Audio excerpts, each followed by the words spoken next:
Hello प्यारे बच्चे, good evening. कैसे हैं आप सभी? उम्मीद करते हैं कि आप लोग बिल्कुल बढ़िया होंगे, स्वस्थ होंगे, मस्त होंगे। तो सभी प्यारे बच्चे जल्दी से जल्दी लाइव आ जाइए ताकि आज का क्लास शुरू किया जाए। और आज का क्लास काफी ज्यादा महत्वपूर्ण है क्योंकि आज के क्लास में हम लोग क्लास 12 फिजिक्स का जो चैप्टर नंबर 8 है, जिसका नाम क्या है, विद्युत चुंबकीय तरंग, इलेक्ट्रोमैग्नेटिक वेव, है ना। इसको क्या करने वाले हैं हम लोग, बिल्कुल अच्छी तरीके से पढ़ने वाले हैं। इसका शुरुआत करने वाले हैं, आपको समझाने वाले हैं कि इलेक्ट्रोमैग्नेटिक वेव आखिर होता क्या है, ये किस प्रकार से उत्पन्न होता है, इसकी जड़ तक जाएंगे। और ये सारी चीजें हम लोग पढ़ने वाले हैं। विस्थापन धारा क्या होता है, जो कि आपके एग्जाम के लिए महत्वपूर्ण होता है, डिस्प्लेसमेंट करंट, इस सारी चीजों को हम लोग बिल्कुल आसानी से एकदम अच्छी भाषा में पढ़ने वाले हैं। सबसे ज्यादा महत्वपूर्ण है कि इलेक्ट्रोमैग्नेटिक वेव आखिर होता क्या है, ये उत्पन्न कैसे होता है, ये सारी चीजें हम लोग पढ़ेंगे। तो सभी बच्चे एक बार क्या करिए, फटाफट से शेयर करिए और लाडलो जल्दी से जल्दी लाइव आ जाइए ताकि आज का लाइव क्लास, आज का लाइव सेशन शुरू किया जाए। सभी बच्चे लाइव आ चुके हैं, बहुत बढ़िया,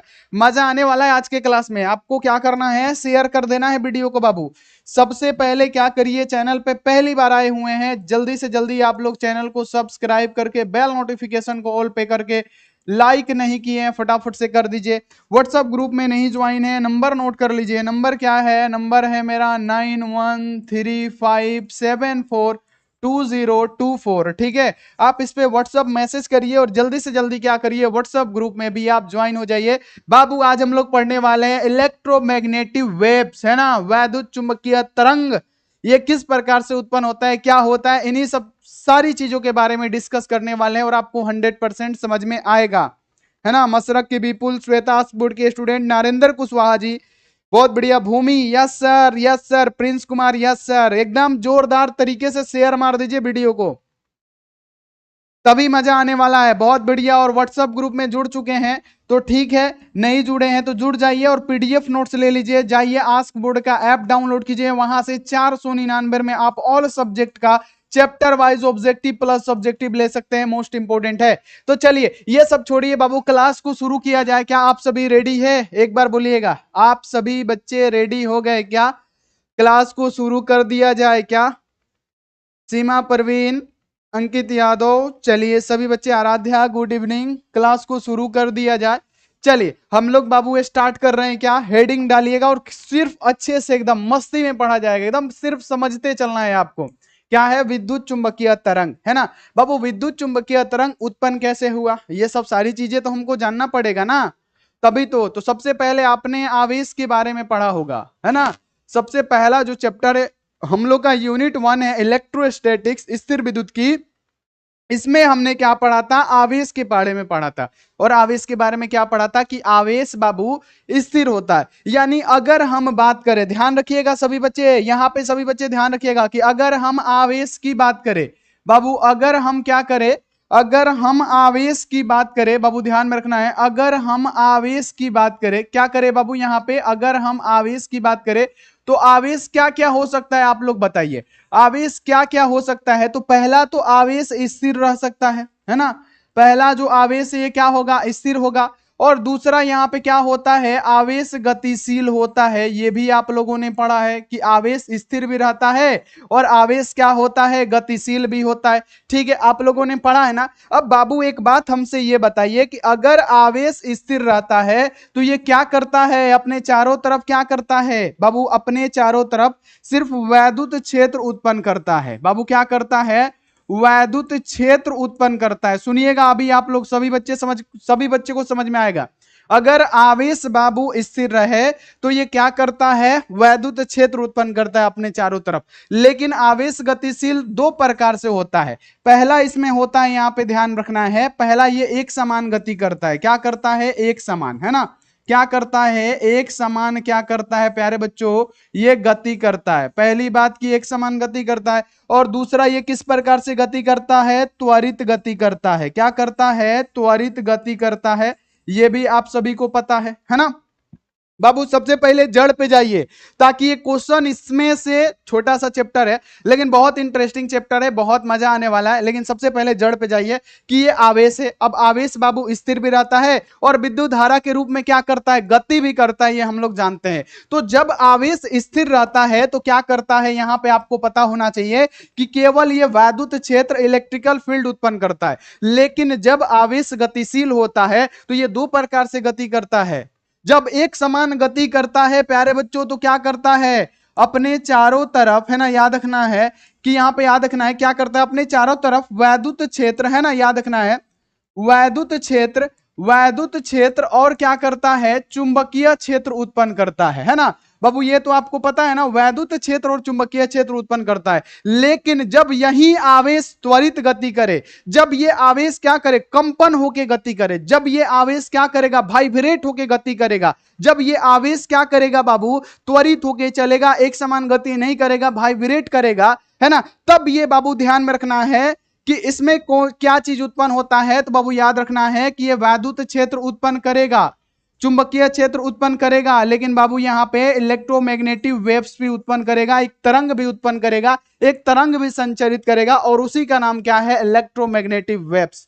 तो यहां पे आपको पता चल गया कि ये जो विद्युत चुंबकीय तरंग है ये उत्पन्न कैसे हुआ, कैसे हुआ कि जब आवेश गति करता है तो आवेश दो प्रकार से गति करता है। पहला गति कैसे करता है, एक समान गति करता है। तो जब भी किसी हम चालक तार में धारा प्रवाहित करते हैं तो इसके चारों तरफ चुंबकीय क्षेत्र उत्पन्न हो जाता है। तो जब एक समान गति करता है, जब आवेश एक समान गति करता है तो इसके चारों तरफ क्या होता है, चुंबकीय क्षेत्र उत्पन्न हो जाता है। और वही आवेश क्या करता है, दोलन करता है, वही आवेश ऐसे ऐसे ऐसे ऐसे कंपन करके चलेगा, है ना, ऐसे ऐसे क्या करेगा, कंपन करेगा, वाइब्रेट करेगा। तो वही आवेश क्या करेगा प्यारे बच्चों कि अपने साथ साथ वैद्युत क्षेत्र और चुंबकीय क्षेत्र तो उत्पन्न करेगा, साथ में क्या करेगा प्यारे बच्चों, एक तरंग यहां पे संचरित होगा और उस तरंग का नाम क्या होगा, इलेक्ट्रोमैग्नेटिक वेव्स, है ना। ये बात आप लोग स्पष्ट रखिएगा, कैसे कंपन करेगा आपको पता है ना, कंपन करके अगर चलेगा तो वो क्या कहलाएगा, इलेक्ट्रोमैग्नेटिक वेव्स कहलाएगा। अब जैसे यहां पे आप लोग बात समझिएगा, ये सारी चीजें तो क्लियर हो गई। अब यहां पे बाबू एक बात समझिएगा, यहां पे सभी बच्चे क्या करिए, एक बात समझिए, ठीक है, यहां पे एक सभी बच्चे बात समझिए कि ये क्या है बाबू, हम मान लेते हैं ये हमारा है वैद्युत क्षेत्र, ये हम मान लेते हैं क्या कि ये हमारा क्या है, ये हमारा एक वैद्युत क्षेत्र है, ठीक है। यहां पे हमने क्या बनाया प्यारे बच्चों, यहां पे ध्यान रखिएगा, यहां पे हमने बनाया, है ना, यहां पे हमने क्या बनाया, एक वैद्युत क्षेत्र बनाया, ठीक है, ध्यान रखिएगा, ये हमारा क्या है, एक वैद्युत क्षेत्र है, ठीक है, ये क्या है हमारा, एक वैद्युत क्षेत्र है, ठीक है, यहां पे क्या है, एक वैद्युत क्षेत्र है। फिर हमने यहां पे क्या बनाया बाबू, एक चुंबकीय क्षेत्र बनाया, ये हमारा क्या है, चुंबकीय क्षेत्र है, इसका नाम क्या देंगे बाबू, चुंबकीय क्षेत्र देंगे, ठीक है, इसका नाम क्या देंगे, चुंबकीय क्षेत्र देंगे। फिर ये हमारा क्या है प्यारे बच्चों, एक लाइन है। अभी आप समझिए, आपको सारी चीजें समझ में आएंगी, बिल्कुल आराम से समझ में आएगा, 100% समझ में आएगा कि वैद्युत चुंबकीय तरंग आखिर है क्या, ये होता क्या है, ठीक है। यहां पे अगर हम लिखना चाहें, ठीक है, ध्यान रखिएगा, अगर हम यहां पे लिखना चाहें कि ये हमारा क्या है, तो ये हमारा वैद्युत क्षेत्र है, और वैद्युत क्षेत्र को हम लोग ई से सूचित करते हैं। और इसका समीकरण अगर लिखना चाहें तो क्या होता है, ई इक्वल टू क्या होता है, ध्यान में रखना है, ई नॉट, है ना, क्या होता है, साइन, है ना, और यहां पे याद रखना है ओमेगा टी ना होके, ध्यान में रखिएगा, हम कहां पे लिखे, हम यहीं पे लिख देते हैं, यहां पे ध्यान रखना है ई इक्वल टू क्या होता है, ध्यान में रखना है ई नोट, यहां पे क्या होता है, साइन, है ना, और यहां पे क्या होता है, के जेड माइनस क्या होता है, ओमेगा टी, इसका समीकरण होता है। अभी आपको नहीं समझ में आ रहा है तो सिर्फ आप समझते चलिए ना। अब ये क्या है, हमारा चुंबकीय क्षेत्र है, ये क्या है, हमारा चुंबकीय क्षेत्र है, जिसे हम लोग वेक्टर की बी कहेंगे। आप बी इक्वल टू क्या होता है, ध्यान में रखना है बी नोट साइन, है ना, क्या होता है, बी नोट साइन के जेड माइनस क्या होता है, ओमेगा टी, इसको भी समझाएंगे। ये हमारा क्या है, वैद्युत क्षेत्र है, और ये हमारा क्या है, चुंबकीय क्षेत्र है ना। तो यहां पे आपको ध्यान रखना है कि हमने क्या कहा कि वैद्युत चुंबकीय तरंग कैसे उत्पन्न होता है, कि जब आवेश क्या करता है, कंपन करता है, दोलन करता है, वाइब्रेट करके जब गति करता है ना, तो उस समय क्या होता है, वैद्युत चुंबकीय तरंग उत्पन्न होता है। मान लेते हैं कि ये हमारा क्या है, वैद्युत क्षेत्र है, ये हमारा क्या है, वैद्युत क्षेत्र है, और ये हमारा क्या है, चुंबकीय क्षेत्र है। देखिए अब ये क्या है, लंब है ना, इस पे क्या है, ये लंब है, ये हमारा वैद्युत क्षेत्र है और ये हमारा क्या है, चुंबकीय क्षेत्र है ना। अब ये क्या करेगा प्यारे बच्चों कि जब वैद्युत क्षेत्र और चुंबकीय क्षेत्र समय के अनुसार क्या करेगा, कंपन करेगा, इस प्रकार से क्या करेगा, कंपन करते हुए चलेगा। तो इन दोनों के लंबवत है ना, इन दोनों के लंबवत एक क्या होता है, तरंग उत्पन्न होता है, और वही तरंग क्या कहलाता है, तो वैद्युत चुंबकीय तरंग कहलाता है। समझिएगा यहां पे सभी बच्चे, ठीक है, सभी बच्चे समझने की कोशिश करिएगा। ये है हमारा वैद्युत क्षेत्र और ये है हमारा चुंबकीय क्षेत्र, ठीक है,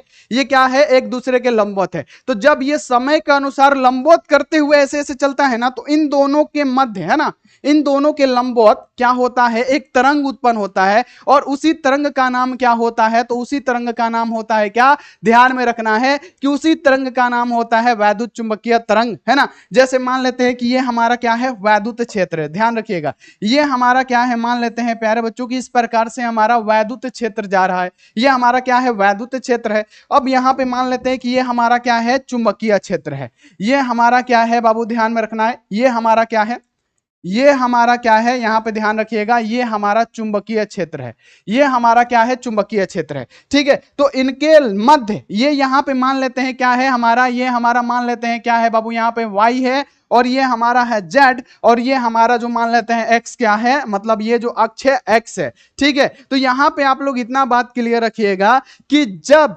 वैद्युत क्षेत्र और चुंबकीय क्षेत्र के समय के साथ है ना, लंबवत है ना, जब वैद्युत क्षेत्र और चुंबकीय क्षेत्र, ये क्या है हमारा वैद्युत क्षेत्र है और ये क्या है हमारा चुंबकीय क्षेत्र है, तो जब वैद्युत क्षेत्र और चुंबकीय क्षेत्र को समय के साथ है ना, समय के साथ लंबवत क्या कराया जाता है, कंपन कराया जाता है, ऐसे ऐसे क्या कंपन कराया जाता है, ऐसे है ना, इसको क्या कराया जाता है, कंपन कराया जाता है। तो यहां से एक जो तरंगे इस प्रकार से क्या होती है, उत्पन्न होती है, इस प्रकार से क्या होती है, तरंगे उत्पन्न होती है। किस प्रकार से, इस प्रकार से क्या होंगी, एक तरंगे उत्पन्न होंगी, और इसी तरंगों को क्या कहा जाता है, वैद्युत चुंबकीय तरंग कहा जाता है। तो ये जो तरंगे उत्पन्न हुई है ना, यही जो तरंग है क्या है, हमारा वैद्युत चुंबकीय तरंग है। जैसे यहां पे हम आपको बताना चाहें, ये हमारा क्या है, तो ये हमारा वैद्युत चुंबकीय तरंग है, ये आपको स्पष्ट रखना है, अभी आपको और भी समझाना बाकी है, ध्यान में रखिएगा। यही हमारा क्या है, वैद्युत चुंबकीय तरंग है, ये हमारा क्या है, वैद्युत चुंबकीय तरंग है, और ये आप लोग क्लियर रखिएगा, है ना। कलर इसमें जो भी है, हम सही से कलर नहीं भर रहे हैं, आप भर दीजिएगा। ये हमारा क्या है, वैद्युत चुंबकीय तरंग है, इसी को हम लोग क्या कहते हैं प्यारे बच्चों, वैद्युत चुंबकीय तरंग कहते हैं। तो यहां पे आपको क्लियर हो गया कि वैद्युत चुंबकीय तरंग आखिर है क्या। बाबू सही से बताइएगा, वैद्युत चुंबकीय तरंग भूलना नहीं है, ये हम आपको रटवाने के लिए यहाँ पे नहीं आए हैं, हम आपको कॉन्सेप्ट आपके दिमाग में डालने के लिए आए हैं कि बाबू ये क्या है, ये हमारा रबड़ है। तो मान लेते हैं कि ये रबड़ इस प्रकार से है, ये वैद्युत क्षेत्र वाला रबड़ क्या है, इस प्रकार से है, और चुंबकीय क्षेत्र वाला रबड़ इस प्रकार से है। तो जब हम इसका कंपन कराएंगे तो ये कंपन होगा, तो क्या हो रहा है, देखिए यहाँ पे ये ऊपर नीचे कर रहा है। तो उसी प्रकार से वैद्युत क्षेत्र और चुंबकीय क्षेत्र में क्या किया जाता है, कंपन कराया जाता है, ऐसे ऐसे कंपन कराया जाता है। तो इन दोनों के बाबू याद रखना है कि इन दोनों के लंबवत को क्या होता है, एक तरंग उत्पन्न होता है। वो तरंग किस प्रकार से उत्पन्न होता है, इस प्रकार से, और इसी को क्या कहते हैं, वैद्युत चुंबकीय तरंग कहते हैं। हमने क्या माना, इसका समीकरण ये, इसका समीकरण ये, यानी ये हमारा क्या है, वैद्युत तरंग, मतलब क्या है, वैद्युत क्षेत्र है, यानी ई है ना, वैद्युत क्षेत्र है, और ये ग्रीन वाला क्या है, हमारा चुंबकीय क्षेत्र है, ठीक है। और इसकी दिशा क्या है, तरंग की दिशा, मतलब याद रखना है वैद्युत चुंबकीय तरंग की दिशा कुछ इस प्रकार से होती है। क्लियर हो गया पहली बात। क्या करेगा, जैसे कंपन करेगा, बिना त्वरित करेगा, कंपन करेगा, तभी ये क्या होगा, तरंग उत्पन्न होगा। सिंपल सी बात समझ में आई बच्चों आपको कि ये कैसे कंपन करता है और किस प्रकार से कंपन करता है, ये सारी चीजें आपको समझ में आई। जैसे ये रबड़ है, आप इसको ऐसे ऐसे करिएगा ना, तो देखिए ये कंपन कर रहा है, देखिए। तो जिस प्रकार से यहाँ पे क्या हुआ, वैद्युत क्षेत्र में कंपन करने लगा ये तरंग, और इस प्रकार से क्या है, चुंबकीय क्षेत्र इस प्रकार से कंपन करने लगा। तो इन दोनों के जो मध्य में क्या होगा, एक तरंग उत्पन्न होगा, और उसी तरंग को हम लोग क्या कहते हैं, वैद्युत चुंबकीय तरंग, इलेक्ट्रोमैग्नेटिक वेव्स कहते हैं। और यहीं से क्या होता है, ये उत्पन्न होता है ना। तो ये आपको क्लियर रख लेना है। जैसे बाबू यहां पे हमने आपको क्या बतलाया, हमने आपको एक समीकरण दिया था, ध्यान रखिएगा, हमने आपको एक समीकरण दिया था। क्या यहां पे हमने आपको क्या समीकरण दिया था बाबू, ध्यान में रखना है। हमने आपको जो समीकरण दिया था, हमने समीकरण दिया था, यहां पे ध्यान रखिएगा, हमने आपको एक समीकरण क्या दिया था, यहां पे याद रखना है। ई इक्वल टू हमने क्या दिया था, तो हमने दिया था क्या, ई नॉट, है ना। उसके बाद से क्या दिया था, साइन, है ना। उसके बाद से हमने क्या दिया था, केजेड माइनस ओमेगा टी, है ना। ये हमने वैद्युत क्षेत्र के लिए दिया था। उसी प्रकार से चुंबकीय क्षेत्र के लिए हमने क्या लिया था, B equal to B naught, यहां पे क्या होता है बाबू, साइन, साइन, है ना। उसके बाद क्या है, केजेड माइनस क्या है, ओमेगा टी, ये हमने दूसरा समीकरण दिया था। अभी हमने क्या लिखा था, यहां पे लिखा हुआ था हमने क्या किया हुआ था बाबू, लिखा हुआ था। अब यहां पे आप समझिए कि यहां पे ये जो के है, यहां पे ध्यान रखिएगा कि यहां पे ये जो के है ना, यहां पे याद रखना है कि ये जो हमारा के है, के क्या होता है बाबू, कोई बच्चा बता देगा कि इस के को आखिर हम लोग कहते क्या है, के को कहते क्या है। तो के क्या होता है, तरंगों की संख्या होती है। जो तरंग उत्पन्न हुआ है ना, इस तरंगों की संख्या को किससे सूचित किया जाता है, तो के होता है, जो होता है तरंगों की संख्या। क्या, तरंगों की क्या होती है, संख्या होती है। तरंगों की क्या होगा, संख्या हो जाएगा। अब ये जो z होता है ना, z इक्वल टू क्या होता है, तरंगों की दिशा होती है। तरंगों की क्या होगी, तरंगों की क्या होगी बाबू, दिशा होगी। ये आपको क्लियर रखना है, तरंगों की क्या होती है, दिशा होती है। अब ओमेगा की बात करें तो ओमेगा क्या होता है, कोणीय आवृत्ति होता है, जो कि हमने आपको पढ़ाया हुआ है। ये क्या है बाबू, यहां पे ध्यान में रखना है कि कोणीय आवृत्ति है। यहां पे ध्यान में रखना है, ये क्या है, ये हमारा क्या है, तो ये है कोणीय आवृत्ति, है ना। क्या है, कोणीय आवृत्ति है, ये आपको पता होना चाहिए। ये क्या है, हमारा कोणीय आवृत्ति है। और ओमेगा इक्वल टू क्या होता है, 2 पाई एफ होता है, ये आपको क्लियर रखना है ना। और ये ई नोट क्या है, तो ये जो वैद्युत धारा है ना, जो इसका ये शिखर वाला है, ये क्या है, ई नोट है। अब बी नोट क्या है, तो इसका जो शिखर यहां पे आया हुआ है ना, ये क्या है, इसका बी नोट है ना। तो अगर बाबू यहां पे एक फॉर्मूला भी बनता है, ध्यान रखिएगा सभी बच्चे, यहां पे एक फॉर्मूला भी बनता है, यहां पे आप लोग क्लियर रखिएगा। यहां पे एक फॉर्मूला भी बनता है कि C इक्वल टू क्या होता है, तो बाबू ध्यान में रखना है, ई नोट बटे में क्या होता है, बी नोट। जहां पे C क्या होता है, लिख लीजिएगा, जहां पे C इक्वल टू क्या होता है, जहां पे C क्या होता है बाबू, ध्यान में रखना है कि जहां पे C क्या होता है, प्रकाश की चाल, है ना। प्रकाश की चाल, है ना। प्रकाश की क्या होगी बाबू, C क्या होगी, प्रकाश की चाल होगी। अभी नहीं समझ में आ रहा होगा, सिर्फ आप लोग पढ़ते चलिए। सी क्या है, प्रकाश की चाल है बाबू। एक और फॉर्मूला बनता है, यहां पे ध्यान में रखिएगा, एक और फॉर्मूला ये बनता है कि सी इक्वल टू क्या होता है, 1 बटा में रूट अंडर, यहां पे क्या होता है, म्यू नॉट इंटू क्या होता है, एप्सिलॉन नॉट, है ना। म्यू नॉट इंटू क्या होता है, एप्सिलॉन नॉट होता है। यानी ये भी क्या होता है, एक फॉर्मूला होता है, जिसको आपको ध्यान में रखना है। और इसका मान कितना होता है, कोई बच्चा बता देगा, है ना। इसका मान कितना होता है, तो आप इसका मान लिखिएगा कि जो इसका मान होता है, प्रकाश के चाल के बराबर होता है। प्रकाश के चाल के बराबर, है ना। प्रकाश के चाल के बराबर होता है ना। प्रकाश के चाल के बराबर होता है, ध्यान में रखना है। प्रकाश के चाल के क्या होता है, बराबर होता है। यानी प्रकाश का चाल कितना हो जाएगा, तो ध्यान में रखना है कितना होता है, 3 गुणे 10 के पावर, यहां पे क्या हो जाएगा, 8। 3 गुणे 10 के पावर 8 मीटर पर सेकेंड। अगर किलोमीटर की बात करें तो 3 गुणे 10 के पावर 5, यहां पे याद रखना है किलोमीटर, है ना। तो ये आप लोग क्लियर रखिएगा, जो कि क्या है, इसका मान होता है ना। निर्वात में प्रकाश की चाल कितनी होती है, 3 गुणे 10 के पावर 8 मीटर पर सेकेंड। ठीक है, इतनी बातें आपको स्पष्ट हो गई कि नहीं, पहले बताइए, पहले बताइए। ठीक है, सबसे पहले फिर से शुरू से करते हैं कि जो हमारा तरंग उत्पन्न होता है, इलेक्ट्रोमैग्नेटिक वेव्स उत्पन्न होता है, इसका कारण क्या है, तो सबका कारण एक है, आवेश। पूरा फिजिक्स बाबू आवेश पे ही टिका हुआ है। पावर आवेश से चालू होला, आवेश पे खत्म होला बाबू। पूरा चैप्टर आवेश पे टिका हुआ है। तो आवेश अगर स्थिर रहता है तो वैद्युत क्षेत्र उत्पन्न करता है, और जब आवेश विद्युत धारा के रूप में गति करता है तो वो 2 प्रकार से गति करता है बाबू। पहला, एक समान गति करेगा। तो जब एक समान गति करेगा तो विद्युत धारा के साथ चुंबकीय मतलब क्या, विद्युत क्षेत्र के साथ चुंबकीय क्षेत्र भी उत्पन्न करेगा। लेकिन वही धारा अगर ऐसे ऐसे ऐसे ऐसे ऐसे ऐसे ऐसे ऐसे कंपन करते हुए चलेगा, है ना, डांस करते हुए चलेगा, तब बाबू वो क्या करेगा, वो अपने साथ विद्युत क्षेत्र, चुंबकीय क्षेत्र के साथ एक तरंग उत्पन्न करेगा। जिस तरंग का नाम क्या होगा, तो उस तरंग का नाम होगा इलेक्ट्रोमैग्नेटिक वेव्स। जिसमें हमने क्या बताया कि ये हमारा वैद्युत क्षेत्र है, इसके लंबवत क्या है, ये चुंबकीय क्षेत्र है। तो समय के अनुसार जब एक दूसरे के लंबवत क्या होता है, अब ये कंपन करेगा इस प्रकार से, तो इसके मध्य एक तरंग इस प्रकार से क्या होगा, उत्पन्न होगा। अब इसी तरंग को हम लोग क्या कहते हैं, वैद्युत चुंबकीय तरंग कहते हैं। ठीक है, यहां तक आपको क्लियर हो गया, जिसमें हमने समीकरण लिखा था equal to A naught sine यहाँ पे केजेड माइनस यहाँ पे क्या ओमेगा टी, अब B equal to B naught sine यहाँ पे केजेड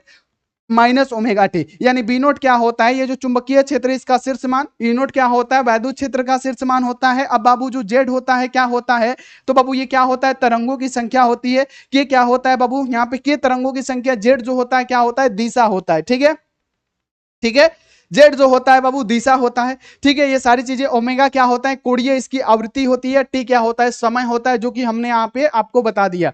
तो अगर बाबू सी इक्वल टू, एक फॉर्मूला बनता है सी इक्वल टू ई नोट बटा में बी नोट, सी क्या है, प्रकाश की चाल है, ध्यान में रखना है, और सी इक्वल टू क्या होता है, 1 बटा में root under epsilon naught into mu naught. और बाबू इसका मान क्या होता है, इसका जो मान होता है प्रकाश के चाल के बराबर होता है, और प्रकाश का चाल निर्वात में कितना होता है, 3 × 10 के पावर 8 मीटर पर सेकेंड बाबू, और नहीं तो क्या होता है 3 × 10 के पावर 5 किलोमीटर पर सेकेंड। ठीक है, तो ये आप लोग ध्यान में रखिएगा।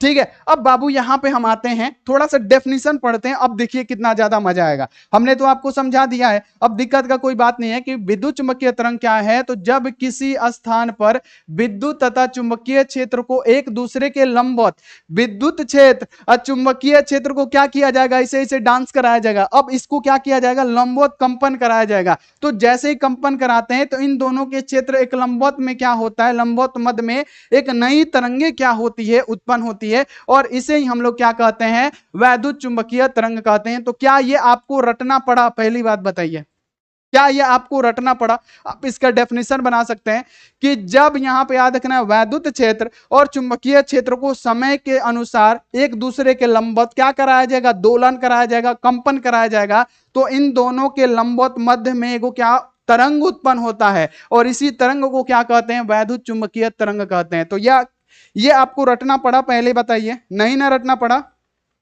आपको याद हो गया। अभी सारी चीजें आपको क्लियर हो जाएंगी। ठीक है, ध्यान में रखिएगा। अब यहां पे नोट देके लिखिएगा कि इस तरंग को संचरण के लिए किसी भी माध्यम की आवश्यकता नहीं पड़ती है। इस तरंग के संचरण के लिए, यानी एक स्थान से दूसरे स्थान तक जाने के लिए किसी भी माध्यम की आवश्यकता नहीं पड़ती है ना। जैसे प्रकाश हमारा क्या है, वैद्युत चुंबकीय तरंग है बाबू। प्रकाश क्या होता है, कंपन करते हुए चलता है, तो उसमें भी इलेक्ट्रोमैग्नेटिक वेव्स उत्पन्न होता है।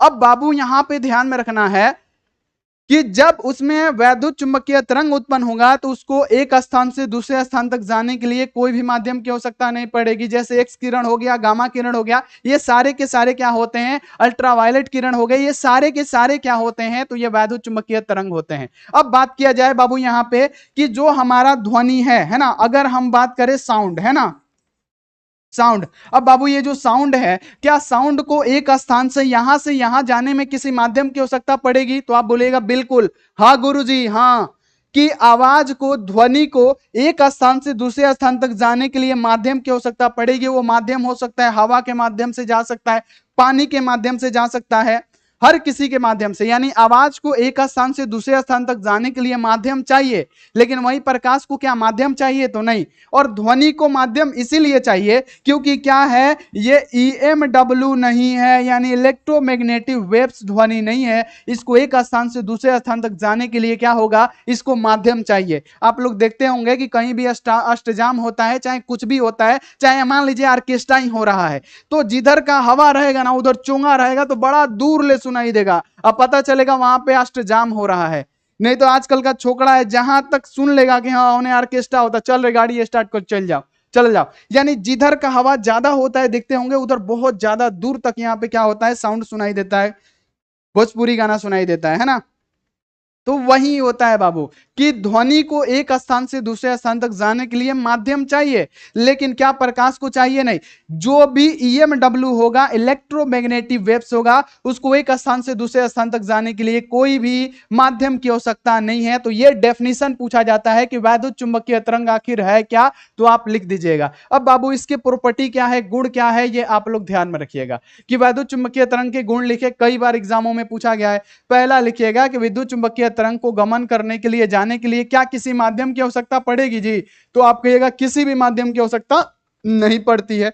दूसरा आप लिखिएगा कि ये तरंगे किसी बाह्य विद्युत या चुंबकीय क्षेत्र से प्रभावित नहीं होते हैं, ये जो तरंग होंगे कोई दूसरा वैद्युत क्षेत्र और चुंबकीय क्षेत्र से इनको कोई भी घंटा फर्क नहीं पड़ेगा इनको, ठीक है, ध्यान रखना है। विद्युत चुंबकीय तरंग निर्वात में भी गमन कर सकती है। निर्वात में विद्युतीय चुंबकीय तरंग सभी वेग सभी आवृत्तियों के लिए समान होता है, यानी इसकी जो चाल होती है 3 × 10⁸ मीटर पर सेकेंड होता है। यानी जो वैद्युत चुंबकीय तरंग है इसको संचरण के लिए किसी भी माध्यम की आवश्यकता नहीं पड़ती है, ये तो हम लोगों ने पढ़ा।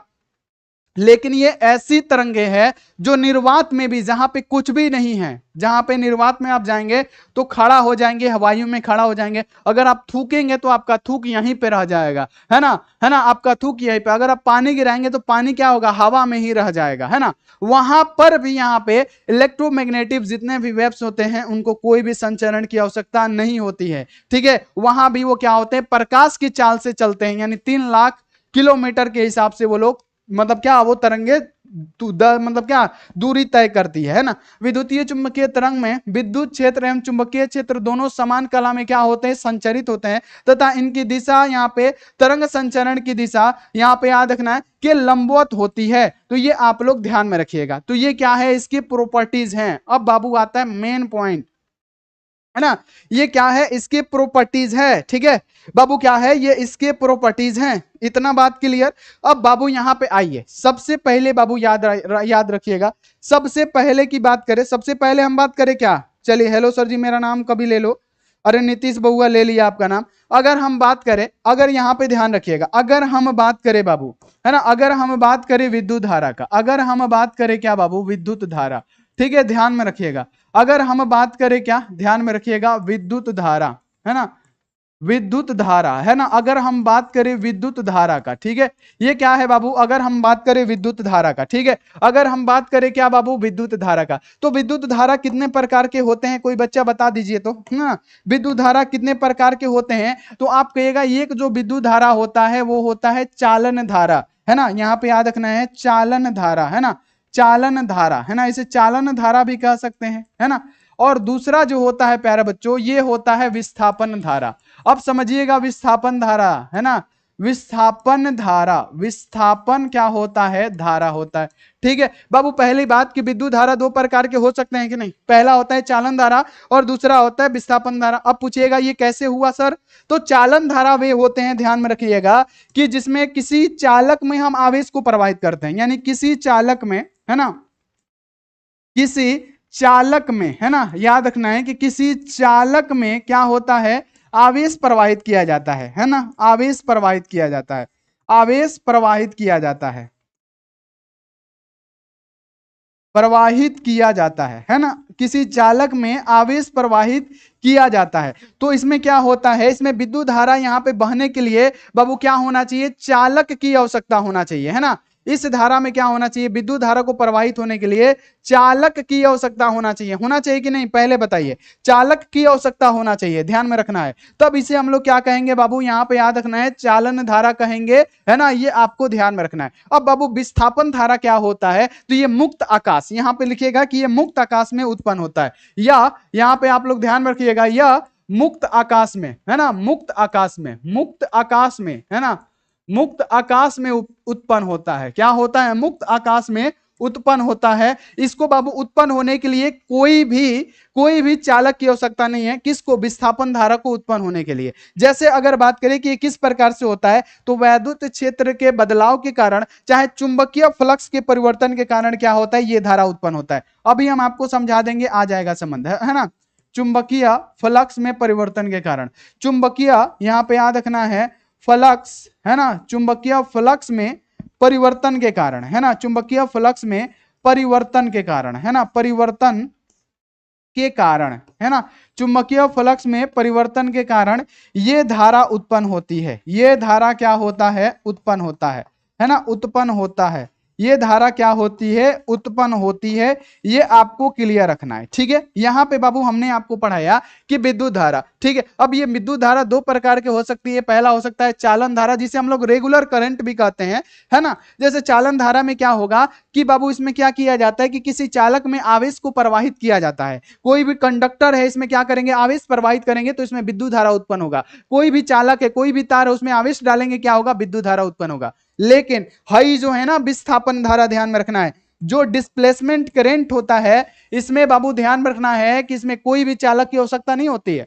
ये मुक्त आकाश में उत्पन्न होता है, ये है ना, किसी भी चालक में आवेश को डालने से ये उत्पन्न नहीं होता है बाबू। ये जो आवेश है, ये जो धारा है विस्थापन, जिसे हम लोग किससे सूचित करते हैं, आईडी से सूचित करते हैं। ये जो धारा होती है ना बाबू, चुंबकीय फ्लक्स में परिवर्तन के कारण, चाहे वैद्युत क्षेत्र में परिवर्तन के कारण क्या होता है, ये उत्पन्न होता है। जैसे एक एग्जांपल दें हम आपको, जैसे बाबू हाई एक्सटेंशन तार है ना, जैसे अगर हम बात करें कि आपके गांव में से जो बड़ा बड़ा देखते हैं ना कि पुल लगा के बड़ा बड़ा यहाँ पे मोटा मोटा वायर गया हुआ है ना, जो ज्यादा हाई एक्सटेंशन तार है जिसमें बहुत ज्यादा 11,000 22,000 वोल्ट का करंट जाता है, देखे है ना आप लोग।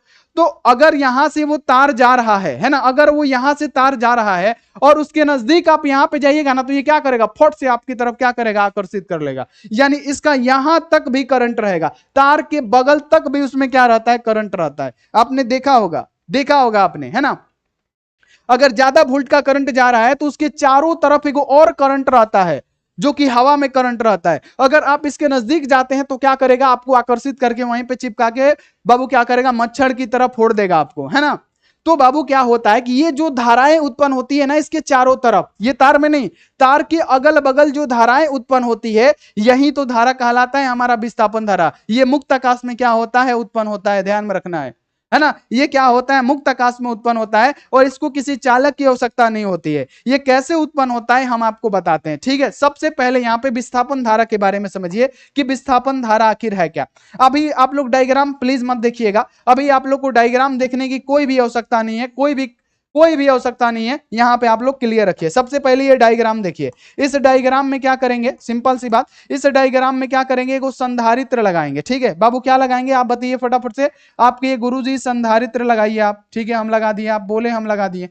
सबसे पहले हम लोग क्या करेंगे, इसमें एगो संधारित्र लगाएंगे, क्या करेंगे, संधारित्र लगाएंगे, सुनिएगा, है ना। यहां पे हमने क्या किया, इसमें संधारित्र लगा दिया। अब संधारित्र का एक प्लेट क्या होता है, प्लस होता है, और दूसरा प्लेट क्या होता है बाबू, माइनस होता है। ये आपको पता है ना, एक प्लेट धन आवेश होता है, दूसरा प्लेट क्या होता है, ऋण आवेश होता है, ठीक है। अब यहाँ पे क्या किया हमने, एसी स्रोत से जोड़ दिया। यहाँ पे हमने क्या किया, एसी स्रोत से क्या किया, जोड़ दिया। तो यहाँ पे हमने क्या दिया बाबू, एसी स्रोत दिया। यहाँ पे हमने क्या दिया, तो आप कहिएगा गुरुजी यहाँ पे आपने एसी स्रोत दिया, यहाँ से क्या किया हमने, आई धारा प्रवाहित किया, है ना। तो यहाँ पे जो धारा जाएगा क्या होगा, आईसी धारा जाएगा, यहाँ पे भी धारा जो जाएगा आईसी जाएगा, है ना। ये धाराएं क्या होंगी, कुछ इस प्रकार से आएंगे, ये धारा क्या होगा, इसमें जाएगा, ठीक है। यहाँ पे ध्यान में रखना है। तो बाबू यहां पे ध्यान रखना है कि यहां पे प्लस है और यहां पे माइनस है, तो बाबू प्लस माइनस के कारण एक क्षेत्र उत्पन्न होगा ना, क्योंकि आपको पता है कि प्लस माइनस क्या करेगा, आकर्षण करेगा। तो इनके बीच क्या होता है प्यारे बच्चों, एक वैद्युत क्षेत्र उत्पन्न होता है ना।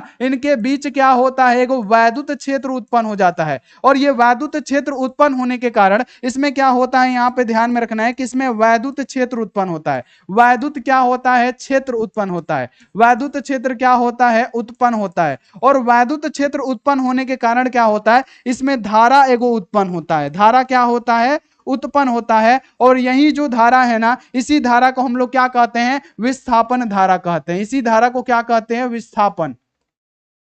विस्थापन धारा कहते हैं बाबू, ध्यान रखना है। डिस्प्लेसमेंट करंट कहते हैं, जिसको हम लोग बाबू याद रखना है कि आईडी से सूचित करते हैं। देखिए हमने विस्थापन धारा कैसे उत्पन्न किया, हमने कैसे उत्पन्न किया कि अगर ये चालक है ना, हमने क्या किया, इसमें संधारित्रों को जोड़ा, हमने एसी स्रोत दिया, फिर हमने देखा कि जब इसमें स्रोत आया, इसमें लाइन आया, जब इस संधारित्र में करंट आया होगा, तो प्यारे बच्चों इसमें एगो प्लेट पे प्लस चार्ज होता है, दूसरा प्लेट पे क्या होता है, माइनस चार्ज होता है। तो बाबू इसके बीच क्या होगा, एगो क्षेत्र उत्पन्न हुआ, वैद्युत क्षेत्र। अब वैद्युत क्षेत्र के कारण क्या हुआ, इसमें एगो धारा उत्पन्न हुआ, और उसी धारा को ही हम लोग क्या कहते हैं बाबू, यहाँ पे विस्थापन धारा कहते हैं, डिस्प्लेसमेंट करंट कहते हैं। क्या बाबू ये आपको स्पष्ट हुआ, याद हो गया ये क्वेश्चन कि डिस्प्लेसमेंट करंट किसे कहते हैं, विस्थापन धारा किसे कहते हैं? क्या ये आपको समझ में आया चेला?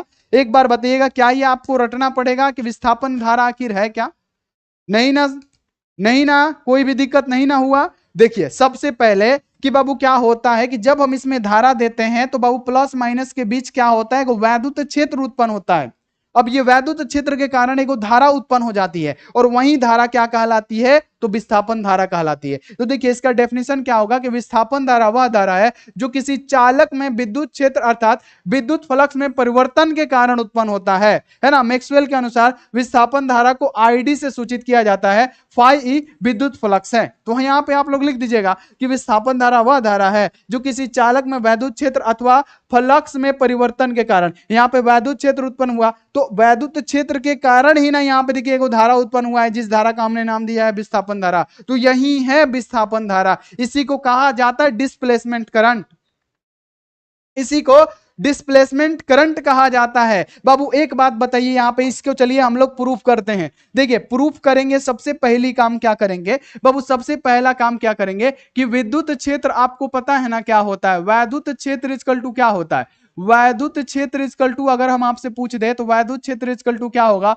तो आप कहिएगा सिग्मा बट्टा एप्सिलॉन नॉट होगा। आप कहिएगा अरे गुरुजी सिग्मा बट्टा एप्सिलॉन नॉट कैसे होगा, तो बाबू हम बात करें इस प्लेट का विस्थापन धारा यहीं पे ना उत्पन्न हुआ है, तो बाबू प्लस यहां पे याद रखना है कि ये जो संधारित्र है तो संधारित्र के प्लस प्लेट यानी एक प्लेट के लिए जो वैद्युत क्षेत्र उत्पन्न होता है क्या, सिग्मा बट्टा 2 एप्सिलॉन नॉट उत्पन्न होता है, और माइनस के लिए भी क्या होगा, सिग्मा बट्टा 2 एप्सिलॉन नॉट उत्पन्न होगा। तो ये जो दोनों में मिला के उत्पन्न होता है तो वैद्युत क्षेत्र E इक्वल टू क्या उत्पन्न होता है, सिग्मा बट्टा एप्सिलॉन नॉट उत्पन्न होता है। ये आपको क्लियर रखना है, ये आपको क्लियर रखना। अब यहां पे आपको पता है, एक बात बताइए, आपको पता है कि यहां पे आप वैद्युत क्षेत्र को E लिख सकते हैं, इक्वल टू क्या होगा, सिग्मा बट्टा एप्सिलॉन नॉट हो जाएगा। आप कहिएगा जी गुरुजी इतना तो हो जाएगा। चूंकि यहां पे आप लोग लिखिएगा कि सिग्मा को हम लोग क्या कहते हैं जी, तो सिग्मा को हम लोग क्या कहते हैं, आवेश का पृष्ठ घनत्व को किससे सूचित किया जाता है, तो आप कहिएगा सिग्मा से। तो सिग्मा क्या है, यहां पे लिखिएगा आवेश का, है ना, लिखिएगा आवेश का पृष्ठ घनत्व है।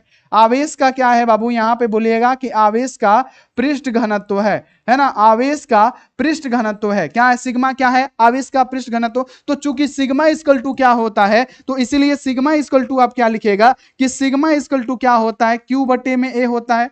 प्रति एकांक क्षेत्रफल पे वितरित आवेश को हम लोग क्या कहते हैं, तो आवेश का पृष्ठ घनत्व कहते हैं। हमने पढ़ा रखा है कि सिग्मा इक्वल टू क्या होता है, क्यू बटे में ए होता है। अब बाबू यहां पे याद रखना है कि ये जो सिग्मा का मान है ना, अब इसमें रखना है। तो हमारे पास क्या है, यहां पे ध्यान रखना है, हमारे पास है यहाँ पे ई है तो ई, इक्वल टू है तो इक्वल टू। अब इस सिग्मा के जगह पे क्या रखना है, इसका मान रखना है। तो हम क्या लिखेंगे, क्यू बटे में यहाँ पे ए दे देंगे, और नीचे में क्या है एप्सिलॉन नॉट है, तो हम क्या कर देंगे, एप्सिलॉन नॉट कर देंगे। क्या इसमें किसी भी प्रकार का कोई दिक्कत, क्या इतना में किसी भी प्रकार का कोई दिक्कत, एक बार नाम पढ़ लेते हैं, निशा यादव आस्क बोर्ड ऑफिशियल, बहुत बढ़िया। बताइए इसमें किसी भी प्रकार का कोई दिक्कत, इसमें किसी भी प्रकार का कोई दिक्कत, चलिए जी गुरुजी नहीं है दिक्कत, नो सर, नो सर, सीमा परवीन बहुत बढ़िया। तो एक बार वीडियो को शेयर करिए ताकि सभी बच्चों को समझ में आए। सिंपल सा कि वैद्युत क्षेत्र इक्वल टू हमने क्या पढ़ाया, सिग्मा बट्टा एप्सिलॉन नॉट। तो इक्वल टू हम लोग वैद्युत क्षेत्र को इसे लिख सकते हैं, इक्वल टू क्या, सिग्मा बट्टा एप्सिलॉन नॉट। अब उस सिग्मा इक्वल टू हमको पता है कि ये आवेश का पृष्ठ घनत्व होता है,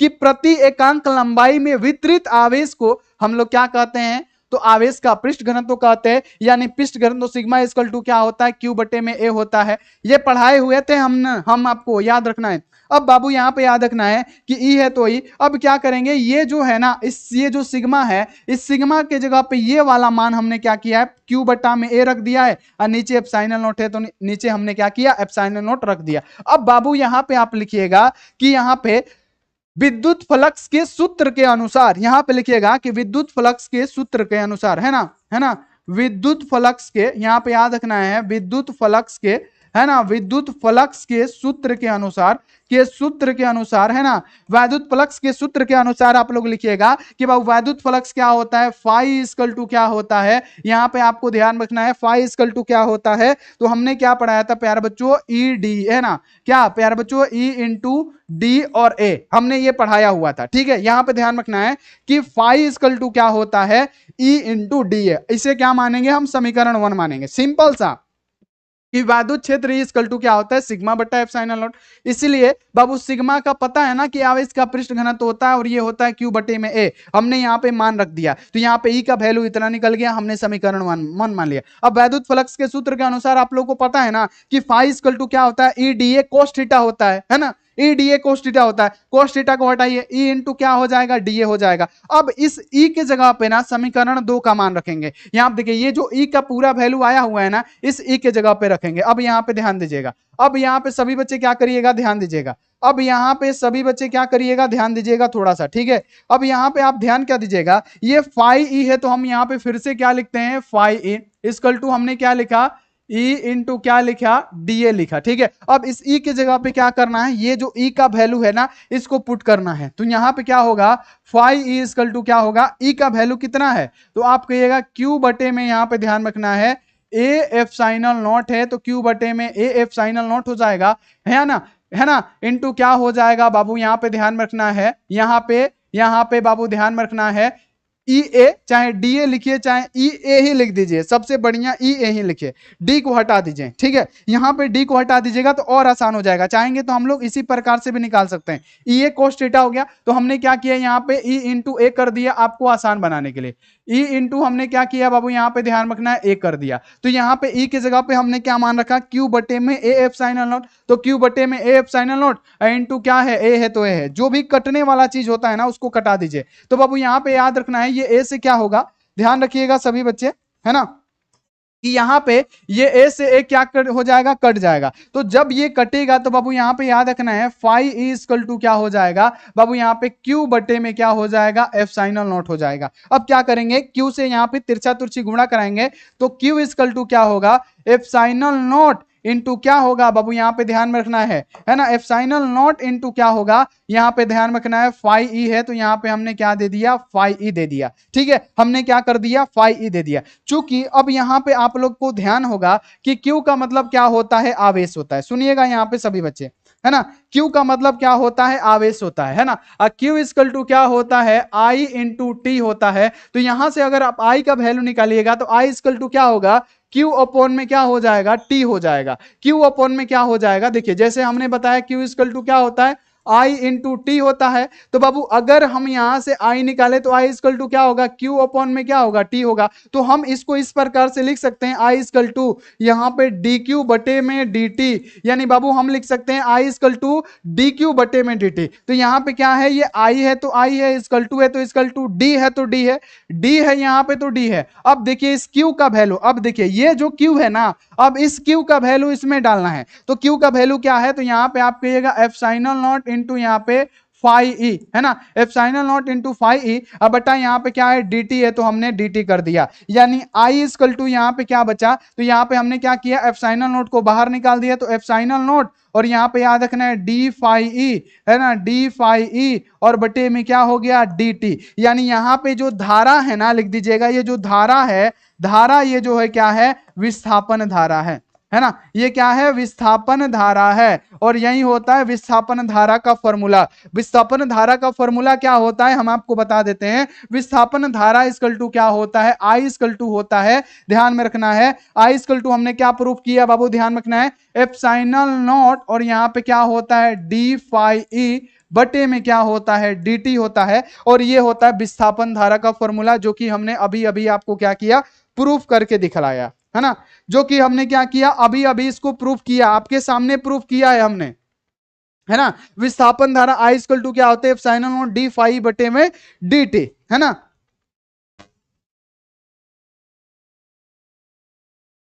चलिए बहुत बढ़िया। बहुत भारी क्यों है, अरे भारी कुछ नहीं है, अभी समझाते हैं, अभी हल्का कर जाएगा। देखिए आपको पता है कि वैद्युत क्षेत्र सिग्मा इक्वल टू क्या होगा, क्यू बटे एप्सिलॉन नॉट होगा। अब बाबू यहाँ पे विद्युत क्षेत्र को हम ये लिख सकते हैं, तो इक्वल टू सिग्मा बटा क्यू एप्सिलॉन नॉट। अब बाबू आपको पता है कि सिग्मा इक्वल टू क्या होता है, आवेश का पृष्ठ घनत्व होता है, सिग्मा इक्वल टू क्यू बटे में होता है। अब इस सिग्मा के जगह पे खाली क्यू बटे ए का मान रख दीजिए। तो इस सिग्मा की जगह पे क्या करना है बाबू, यहाँ पे क्यू बटे ए का मान, तो क्यू बटे ए और नीचे एप्सिलॉन नॉट है तो नीचे एप्सिलॉन नॉट। तो विद्युत फ्लक्स का सूत्र क्या होता है, phi equal to E A cos theta होता है, ठीक है। ई ए कोस थीटा होता है तो हमने लिख दिया ई ए कोस थीटा, है ना। जब ई ए कोस थीटा लिखा तो यहाँ पे देखिए ई का वैल्यू निकला है ना, क्यू बटा में ए एप्सिलॉन नॉट। अब इस ई के जगह पे बाबू क्या करना है, ये वाला मान रख देना है। तो क्यू बटे में ए एप्सिलॉन नॉट है, इंटू ए तो इंटू ए है, यहाँ पे तो ए। अब ए से ए को कटने वाला को कौन रोक सकता है, जाने वाला को कौन रोक सकता है, तो वो यहाँ पे क्या किया, हम इसको काट दिए। तो फाई इजकल टू क्या बचा, क्यू बटे में एप्सिलॉन नॉट। अब हमने क्या किया, तिरछा तिरछी गुणा कराया, तो क्यू इजकल टू क्या, एप्सिलॉन नॉट इधर। अब बाबू ये क्या करेगा, यहाँ पे आके यहाँ पे फाई ई गुणा करने लगेगा। बाबू आवेश इजकल टू क्या होता है, चूंकि हमने पढ़ाया क्यू इजकल टू क्या होता है, आई इंटू टी होता है। तो अब धारा निकलेगा तो आई इजकल टू क्या होगा, क्यू बटे में टी होता है आवेश के प्रवाह के दर को, यानी हम इसको लिख सकते हैं आई इजकल टू डी क्यू बटे में डी टी, है ना। इसको हम डी क्यू बटे में डी टी लिख सकते हैं ना। वही काम हुआ किया है, यहाँ पे आई इजकल टू डी क्यू बटे में डी टी कर दिए हैं, क्यू की जगह पे आई इजकल टू डी क्यू बटे में डी टी। अब बाबू यहाँ पे याद रखना है कि डी है तो डी, ये क्यू का वैल्यू इतना आया है ना, एप्सिलॉन नॉट फाई ई, तो यहाँ पे डी है तो डी, देखिए क्यू का वैल्यू क्या लिखे हैं, epsilon naught into phi E, epsilon naught into phi E, पहले से डी टी है तो डी टी है। हमने क्या किया, एप्सिलॉन नॉट को बाहर निकाल दिया, डी को अंदर कर दिया, तो एप्सिलॉन नॉट को बाहर निकालिएगा तो क्या होगा, डी फाई ई बटे में डी टी, और यहाँ पे जो धारा होगा ना, धारा आई जो होगा क्या होगा, वही होगा विस्थापन धारा, और विस्थापन धारा का फॉर्मूला यही है, और ये हमने देखिए यहाँ पे प्रूफ किया हुआ है, ये फॉर्मूला हमने प्रूफ किया, ये फॉर्मूला हमने क्या किया, प्रूफ किया। तो ये क्वेश्चन अगर आएगा तो आप लोग बना लीजिएगा, है ना, ये क्वेश्चन आएगा तो आप लोग बना लीजिएगा कि नहीं, बताइए। सर जी केमिस्ट्री का क्लास कब है, यही बाबू दिक्कत है, यही दिक्कत है। जब केमिस्ट्री पढ़ाइए तो सर फिजिक्स कब होगा, और जब फिजिक्स पढ़ाइए तो सर हिंदी कब होगा, जब हिंदी पढ़ाइए तो सर केमिस्ट्री कब होगा, जब बायोलॉजी का क्लास होगा तो सर क्लास क्या हो रहा है, क्लास मत कराइए बाबू, ये दिक्कत है। जो क्लास हो रहा है उसको करिए। अभी दोपहर में हमने केमिस्ट्री का क्लास कराया हुआ था, इतना अच्छी तरीके से एक्सप्लेन किए, किसका, तो पी ब्लॉक के तत्वों का, सब्जेक्टिव का, है ना। चले बहुत बढ़िया, वेरी गुड, क्लियर हो गया ये बातें, ये आपको समझ में आ गई है ना, ये बातें आपको समझ में आ गई। एक बार बताइए कि विस्थापन धारा आखिर है क्या, है ना, विस्थापन धारा है क्या। अब बाबू अगला टॉपिक आता है मैक्सवेल। ये जो मैक्सवेल है ना, मैक्सवेल का समीकरण, मैक्सवेल अजीब किस्म का आदमी था यार, ये बहुत अच्छा, मतलब बहुत अजीब किस्म का आदमी था, है ना, अजीब किस्म का ये आदमी था। हम आपको बता रहे कैसा आदमी था, है ना, जो कि ये बहुत बड़ा चैप्टर नहीं है, ज्यादा इंपॉर्टेंट नहीं है, लेकिन हम आपको पढ़ा देते हैं। मैक्सवेल का समीकरण, ये जो मैक्सवेल है ना बाबू, अजीब किस्म का आदमी था। किसी किसी का क्या किया, प्रूफ किया हुआ लेके, जैसे गॉस का, यहाँ पे याद रखना है, गॉस का नियम, गॉस ने प्रूफ किया था, उसको क्या किया लेके, दो को समीकरण को मिला के बोल दिया ये मेरा नियम है ना, ये मेरा नियम है ना। इस प्रकार से ये करने लगा। अगर आप यहाँ पे किसी अपने दोस्त को क्या किए कि मोबाइल दे दिए चलाने के लिए, मोबाइल चलाना है चला ले, चाहे उसको बात करना है कहीं पे ले बात कर ले, तो बोलने लगा कि ना अब ये मोबाइल क्या है, मेरा है, अब ये मोबाइल क्या है, मेरा है। ये इस प्रकार का काम किया है मैक्सवेल, है ना। अब ये मोबाइल क्या है, मेरा है। जैसे यहाँ पे आप क्या बोलने लगे, आपके पास कोई बच्चा है, बाबू है ना, अब बाबू उसको दे दिए खिलाने के लिए, ओ लो लो लो लो लो लो, अब वो खिलाने लगा। अब खिलाते खिलाते बोलने क्या लगा, जैसे ही खिलाया तो बोलने लगा ये लड़का तो मेरा है, आपका कहां से इस प्रकार का ये आदमी था, ठीक है, ध्यान में रखना है ना। तो देखिए यहाँ पे कि मैक्सवेल का समीकरण क्या है, तो मैक्सवेल ने विद्युत तथा चुंबक के मतलब चुंबक के यहाँ पे आधारभूत नियम को गणितीय रूप दिया, इन्होंने मैक्सवेल का समीकरण कहते हैं। जैसे विद्युत का गॉस का नियम विद्युत का गॉस का नियम किन किन बच्चे को पता है, देखिए विद्युत का गॉस का नियम है बाबू, किसी बंद पृष्ठ से गुजरने वाला संपूर्ण विद्युतीय फ्लक्स, उसमें उपस्थित कुल आवेश का 1/ε0 गुना होता है। फाई इक्वल टू क्या होता है, क्यू बटा में ε0 गुना होता है ना बाबू यहाँ पे। अब इसको हम लोग इस प्रकार से भी लिख सकते हैं, फाई इक्वल टू हम लोग क्या लिख सकते हैं, हम लोग यहाँ पे ई इंटू हम लोग क्या लिख सकते हैं बाबू, ई इंटू यहाँ पे लिख सकते हैं डी ए, क्योंकि इसका बाबू फॉर्मूला होता है। इसको समीकरण 1 मानिए, इसको समीकरण 2। अब ये क्या किया, ये जो सारा चीज है ना, ये बाबू यहाँ पे गॉस के नियम में है कि गॉस का नियम फाई इक्वल टू क्या होता है, क्यू बटे में ε0 होता है, चाहे फाई इक्वल टू क्या होता है, इंटीग्रेशन ई डी ए होता है। ये सारी चीजें प्रूफ है। अब ये मैक्सवेल ने क्या किया कि दोनों समीकरण को मिला दिया, बोला कि ये मेरा नियम है ना। कैसे मिलाया, ये दोनों समीकरण को मिलाया, तो पहले समीकरण में यहाँ पे क्या आया, तो यहाँ पे इंटीग्रेशन क्या आया, यहाँ पे ई डी ए है, तो यहाँ पे क्या होगा, ए इंटू क्या हो जाएगा, डीए हो जाएगा। E into DA equal to क्या होगा यहाँ पे, तो क्यू बटे में ε0, तो क्यू बटे में यहाँ पे क्या ε0, और यही कह के बोला कि ये मेरा नियम है। ये किसका नियम है, मेरा नियम है ना। ये क्या है, मेरा नियम है। बताइए ये किसका नियम हो गया, इसका, और इसका यही नियम है। ज्यादा डीपली नहीं पढ़ना है हमको, है ना, क्योंकि ये सब आता नहीं है, बहुत कम ही पूछा जाता है, ऑब्जेक्टिव के लिए जरूरी है, तो बस, है ना। वैद्युत का गॉस नियम पहले इसने दिया, 4 गो नियम दिया था इन्होंने, है ना, वो भी किसी किसी और का, पहला गॉस जी का, है ना। क्या किया, दोनों समीकरण को मिला दिया, बोला ये है मेरा मैक्सवेल का नियम, है ना। मैक्सवेल का क्या, विद्युत गॉस का नियम, ये क्या अपना नाम चढ़ा दिया इसमें, है ना।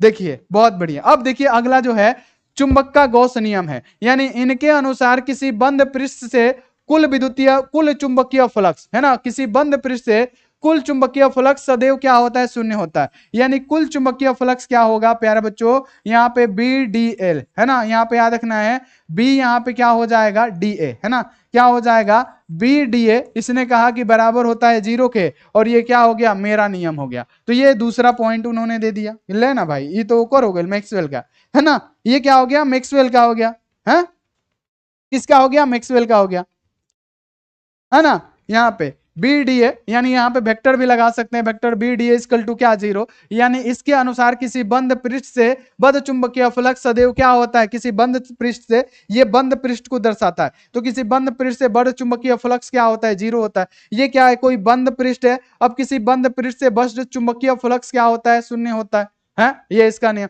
और दूसरा क्या है, विद्युत चुंबकीय प्रेरण का फैराडे का भी नियम का प्रयोग किया। वो फैराडे का नियम क्या होता है, आप क्या बताइएगा, E इक्वल टू क्या होता है, माइनस यहाँ पे d∅/dt, जो दूसरा नियम होता है, हमने पढ़ाया था ना बाबू। E का मतलब क्या होता है, विद्युत वाहक बल, इसको V भी लिखते हैं, तो V इक्वल टू हम क्या लिख सकते हैं, माइनस d∅/dt लिख सकते हैं। इसको क्या कर दिया, समीकरण 1 कर दिया, इसको क्या कर दिया, समीकरण 1 कर दिया, है ना बाबू, यहाँ पे याद रखना। फिर हम लोग क्या लिख सकते हैं, V इक्वल टू आपने पढ़ा होगा यहाँ पे ई डी, यहाँ पे याद रखना है कि ई डी एल, है ना, ई इंटू क्या होगा, डीएल होगा, ई इंटू क्या होगा, डीएल होगा। अब इसको क्या कर दिया, समीकरण 2 कर दिया। अब समीकरण और समीकरण 1 और 2 को मिला दिया, तो समीकरण 1 यहाँ पे क्या हो गया, पृष्ठीय समाकलन यहाँ पे ई डीएल, है ना, ई यहाँ पे क्या हो गया, डीएल हो गया। अब ये बराबर कर दिया किसके, तो यहाँ पे माइनस d∅ क्या हो जाएगा, dt, तो ये हो गया मैक्सवेल का नियम, है ना।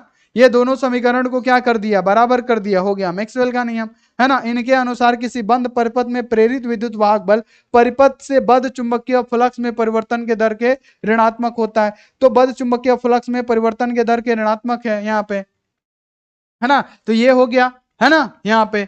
अब यहाँ पे आता है एम्पियर मैक्सवेल परिपथ नियम। अब एम्पियर का, है ना, जो तीव्रता के लिए सूत्र दिए थे, अब इनका भी नियम लिया उन्होंने। अब ये क्या किया कि इसके अनुसार किसी बंद परिपथ की सीमा के अनुदिश चुंबकीय क्षेत्र का रेखीय समाकलन चालन धारा, है ना, चालन धारा तथा विस्थापन धारा के योग के क्या होता है, म्यू नॉट होता है। बाबू जैसे हमने आपको पढ़ाया था कि ये हमारा क्या होता है, एम्पियर का परिपथ नियम क्या होता है कि बाबू पृष्ठीय समाकलन BDL, है ना, बराबर होता है म्यू नॉट, यहाँ पे क्या होता है आई के। अब ये इन्होंने क्या किया कि ये पृष्ठीय समाकलन क्या किया, BDL कहा, ठीक है, बराबर इन्होंने क्या किया, म्यू नॉट, और आई की जगह पे पता है कौन कौन सा लिए, ये जो चालन धारा है, जो किसी चालक में आवेश को प्रवाहित किया जाता है, और इसमें क्या किया इन्होंने, जो डिस्प्लेसमेंट करंट है उसको जोड़ दिया और कहा कि ये मेरा नियम है। अब ये क्या बन गया, मैक्सवेल जी का नियम बन गया।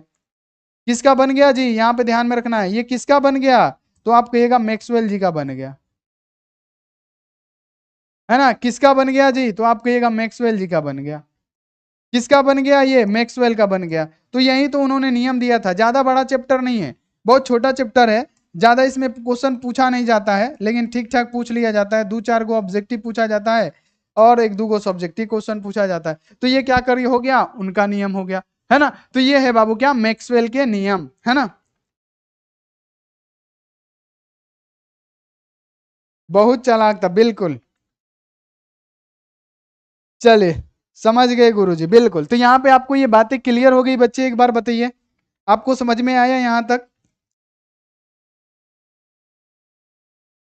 यहां तक आपको पूरा क्लियर हो गया। और एक क्लास में इसको क्या किया जाएगा, खत्म कर दिया जाएगा। चाहते तो आज ही खत्म कर देते, लेकिन छोड़िए, आज के आज ज्यादा समझना जरूरी नहीं है, आज के आज खत्म नहीं करेंगे, इसको कल खत्म कर दिया जाएगा, ठीक है बाबू।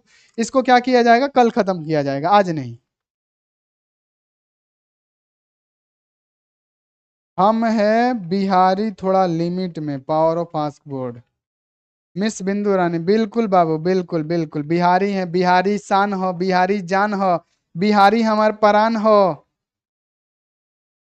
चलिए अब एक बार आप लोग ये बताइए कि आप लोग कौन कौन से जिला से देख रहे हैं, कौन कौन सा डिस्ट्रिक्ट है, किस किस किस डिस्ट्रिक्ट से कौन कौन बच्चा देख रहा है, थोड़ा सा देखे कहां कहां से बच्चे मेरे देखते हैं ये क्लास एक बार। सबसे पहले, उससे पहले बाबू लाइक बहुत कम है, इतना अच्छा पढ़ाए हैं आपको, आप एक लाइक करिए ना फटाफट से, और चैनल को जल्दी से जल्दी क्या करिए, सब्सक्राइब करके बेल नोटिफिकेशन को ऑल पे दबाइए। चलिए जल्दी जल्दी क्या करिए, एक बार लाइक करिए, जल्दी जल्दी लाइक करके बताइए आप लोग किस किस जिला से हैं। चलिए, राशिका आसपुर की फैंस सिवान जिला, राकेश कुमार, राजेश जी जमुई जिला से हैं, नवादा डिस्ट्रिक्ट से चंदा